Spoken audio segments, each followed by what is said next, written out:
দর্শক, বাজেট নিয়ে আলোচনার জন্য এনটিভির স্টুডিওতে আসছেন অর্থনীতিবিদ ডক্টর মাহফুজ কবির। ডক্টর মাহফুজ, আপনাকে আমন্ত্রণ এনটিভির স্টুডিওতে। ধন্যবাদ। বাজেট নিয়ে একটি প্রশ্ন করতে যাচ্ছি। প্রায় 9,38,000 কোটি টাকার বাজেট আজ ঘোষিত হয়েছে। এটি কতটুকু জনবান্ধব বা জনগণের জন্য স্বস্তিদায়ক হবে বলে মনে করছেন? এখানে দুটো বিষয় আছে। একটা হলো যে আমাদের তো একটা মেন্টাল ব্লক তৈরি হয়েছে যে আসলে মনে হচ্ছে যে অনেক বড় বাজেট, কিন্তু অন্তর্বর্তী সরকার যদি স্বাভাবিক আকারের বাজেট করতো তাহলে এইটাকে আর এত বড় মনে হতো না।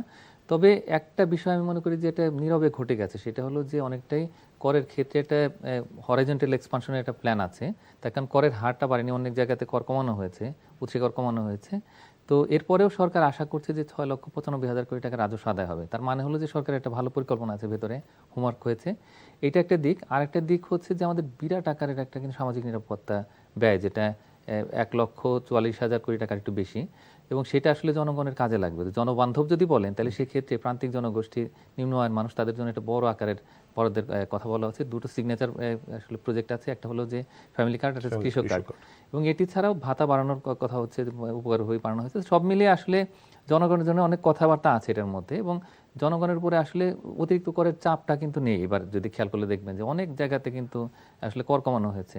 তো এটা একটা বিষয়। আর ব্যবসায়ীরা কিন্তু সেভাবে আসলে ভয় পাচ্ছেন না এই বাজেট থেকে, মানে তার কারণ যে কর্পোরেট ট্যাক্স ওই জায়গাগুলোতে কিন্তু ওরকম ভাবে একটু বাড়ানোর কথা নয়। তবে হরাইজন্টাল এক্সপানশন মানে হলো যে অনেককে আসলে করে না আওতা বাড়ানো হচ্ছে।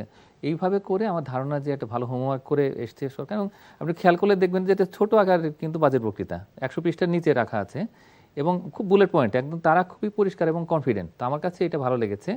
কিন্তু চ্যালেঞ্জ আছে অনেকগুলো। তো সেই চ্যালেঞ্জের মধ্যে একটা হচ্ছে যে আদৌ এই রেভিনিউ টার্গেটটা ফুলফিল হবে কিনা, এবং যে বিষয়ে মানে প্রায় 6,95,000 কোটি টাকার লক্ষ্যমাত্রা ধরা হয়েছে রাজস্ব আদায়ের, এটা বরাবরই তো ঘাটতি থেকেই যায়। হ্যাঁ, কিন্তু এইবারকার যেটা আমার কাছে মনে হচ্ছে এক্সেপশন, সেটা হলো যে এইবার বোধহয় ভেতরে এনবিআর এর কাঠামোর ভিতরে কিছু অপারেশনে কিছু পরিবর্তন আসবে, এবং একই সঙ্গে একটু খেয়াল করলে দেখবেন যে বিআইএনটা কিন্তু এবার ম্যান্ডেটরি করা হয়েছে, মানে বিজনেস আইডেন্টিফিকেশন নাম্বার এটা।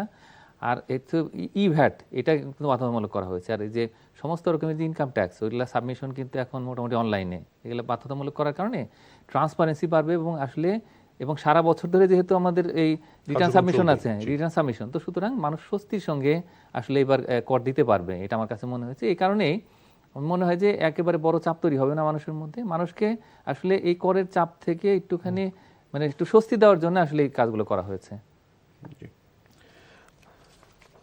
ডক্টর মাহফুজ, আপনাকে ধন্যবাদ ইন্টারভিউ স্টুডিওতে সময় দেওয়ার জন্য। ধন্যবাদ।